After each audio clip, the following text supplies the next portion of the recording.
오늘 본문은 마가복음 16장 1절부터 8절 말씀은 복음서가 보여주는 예수 부활의 세 가지 사실을 증언하고 있습니다. 첫째로 무덤이 비어 있었다는 것입니다.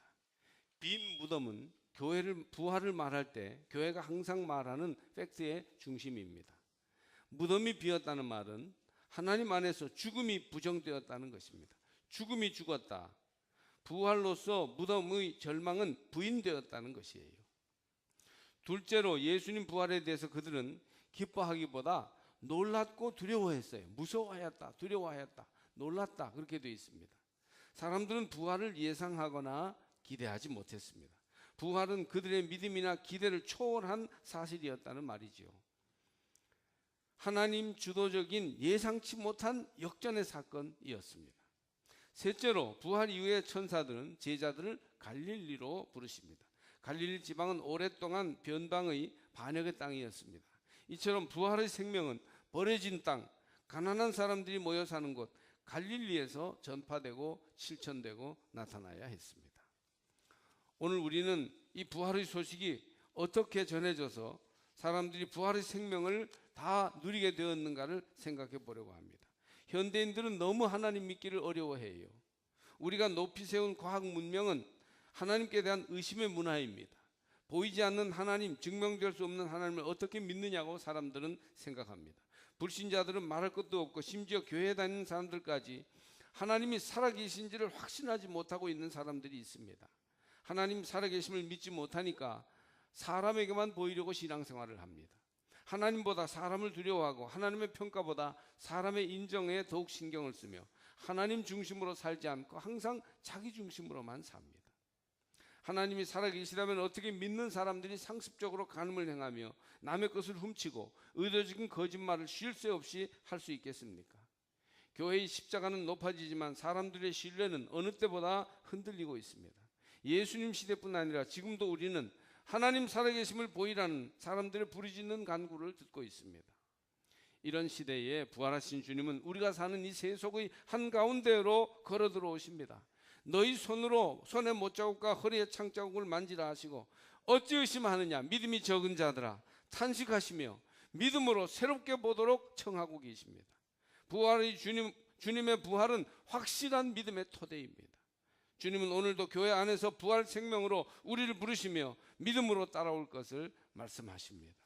그러므로 여러분, 말씀을 통하여 하나님의 역사를 통하여 부활에 대해서 확신할 수 있는 성도들이 되시길 바랍니다.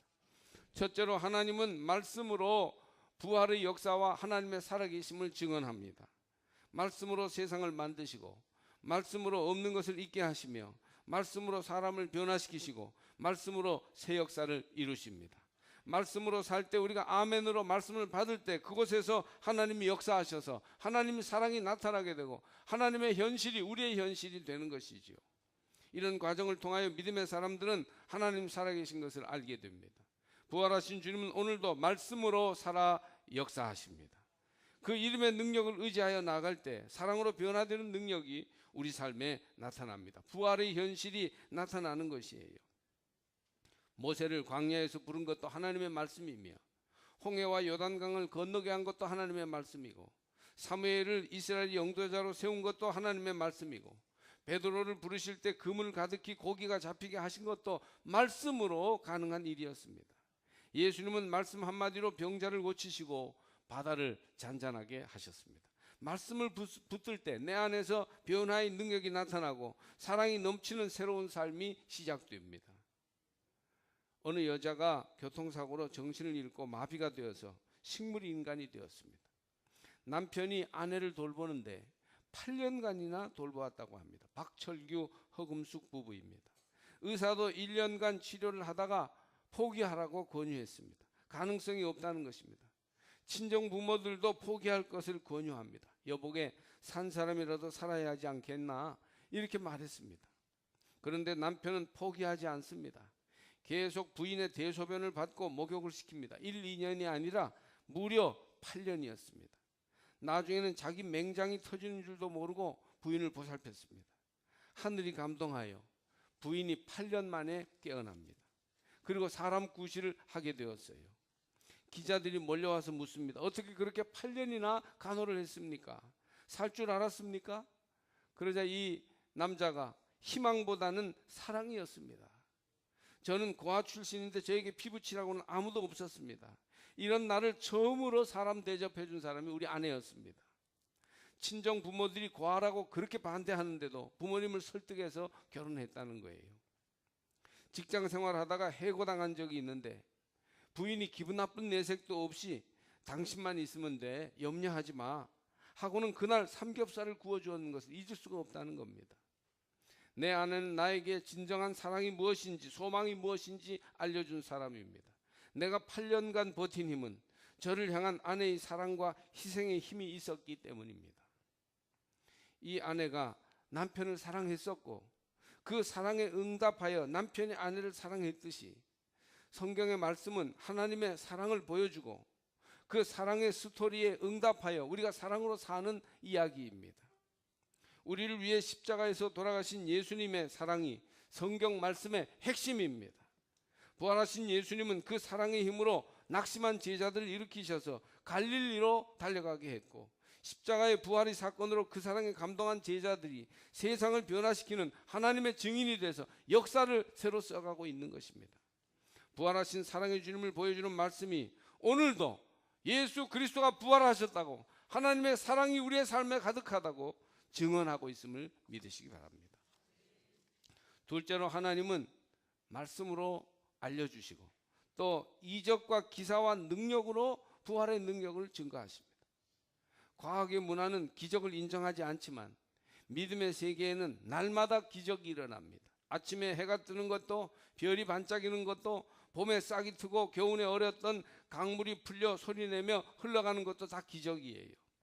꽃이 피며 새가 노래하는 것도 다 기적이 아닙니까? 사람들의 마음이 왜 사랑으로 설레는지, 세상은 어떻게 이렇게 질서 있게 돌아가며 역사는 그 많은 문제와 모순 속에서도 큰 강물처럼 어떻게 이렇게 도도히 흘러가는지, 그래야 결국 하나님의 목적과 의도대로 모든 것이 이루어지는지, 믿음의 눈으로 보면 모든 것이 기적이요 이사가 아니겠습니까? 하나님은 때때로 초자연적인 능력으로 기적을 일으키셔서 당신이 우리 삶에 개입하고 계심을 보여주십니다. 모든 일상이 하나님의 생명과 사랑으로 가득 차 있듯이 얼마든지 행하시는 주님의 기적을 만날 믿음을 가지시기를 바랍니다. 목회의 과정에서요, 하나님은 수시로 기적을 일으키시더라고요. 목회에 나타난 이런 기적은 부활의 증거입니다. 몇 가지만 얘기해 보면, 10여 년 전 목회하던 원주에서 부흥회 마지막 날 밤이었어요. 낯선 할머니 한 분이 그 부흥회에 참석했다가 강사님의 기도를 받고 마치 고목나무처럼 푹 쓰러지셨어요. 저는 어떻게 되었나 궁금하여 일어나서 보았더니 그분은 쓰러지셔서 입신한 것처럼 보였습니다.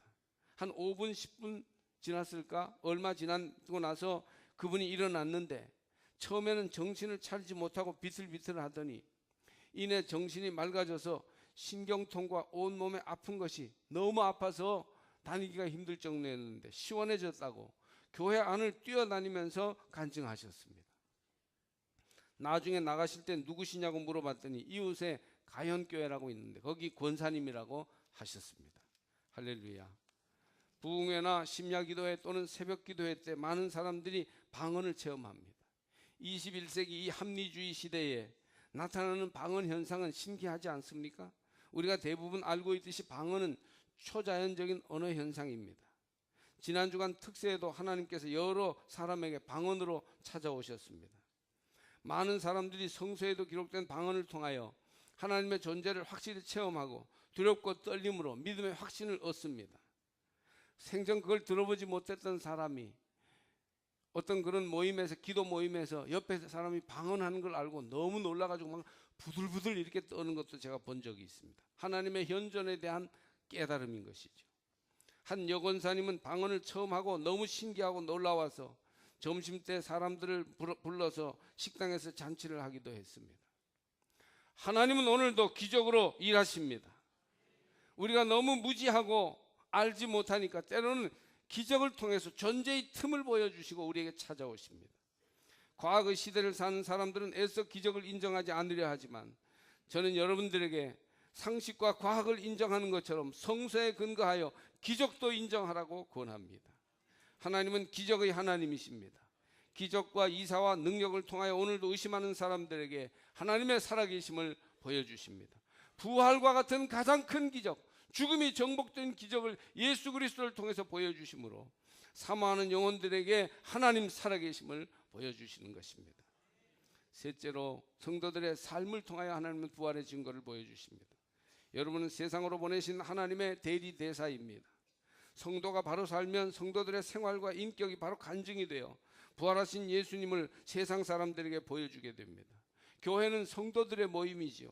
그래서 성도들 한 사람 한 사람이 믿음으로 살게 될 때, 교회가 하나님 뜻대로 역사하는 것을 볼 때 하나님 살아계심을 세상이 알게 될 것입니다.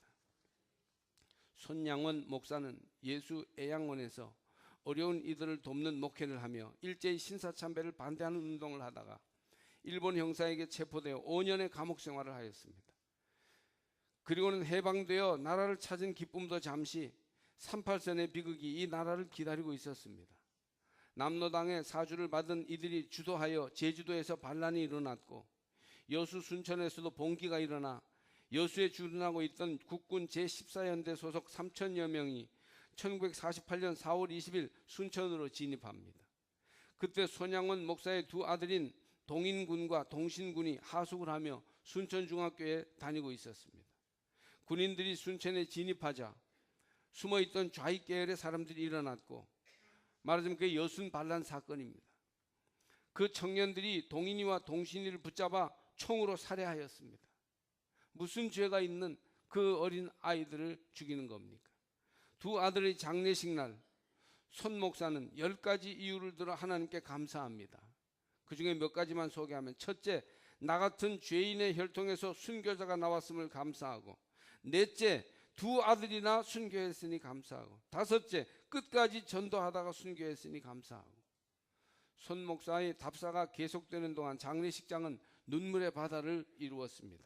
아들이 둘이나 죽었는데 감사할 게 무엇이 있겠습니까?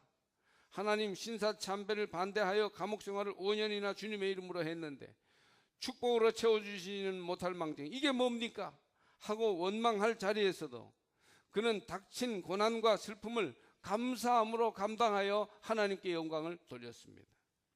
그리고 아들 둘을 잃은 슬픔 속에서도 아들들을 죽인 안재선이라는 청년을 살리려고 각계에 호소하여 그를 자신의 양자로 삼지 않았습니까? 이런 성도의 삶이 주위에 큰 반향을 일으켜 과연 하나님은 살아계시다, 과연 예수는 죄와 죽음을 이기고 부활하셨다, 이것을 증거로 보여준 것입니다. 5년 전에 성지 순례할 때 주님의 십자가를 지고 비아 돌로로자 십자가 길을 걸으면서 엉엉 울던 것을 우리는 생생하게 기억합니다. 어떤 검사님은 막 얼마나 아기처럼 우는지 막 울면서 그 십자가의 길을 걸었습니다. 우리 모두가 눈물로 주님의 십자가를 묵상하였습니다. 주님은 그 죄와 죽음의 결과로 우리에게 임한 십자가의 죽음을 믿음으로 받아들이시면서 죽음을 이기고 승리하셨습니다. 부활하신 주님은 지금도 말씀을 통하여, 기적을 통하여, 성도의 사랑의 삶을 통하여 살아계십니다. 그가 살아나셨다.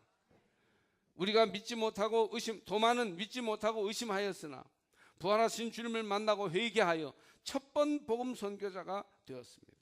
우리도 하나님 살아계심을 확실히 믿고 말로, 행동으로, 인격으로 부활하신 주님을 세상에 보여주며 죄와 죽음이 지배하는 이 세상을 생명과 부활이 다스리는 세상으로 변화시키는 주님의 제자들이 되어야 하겠습니다.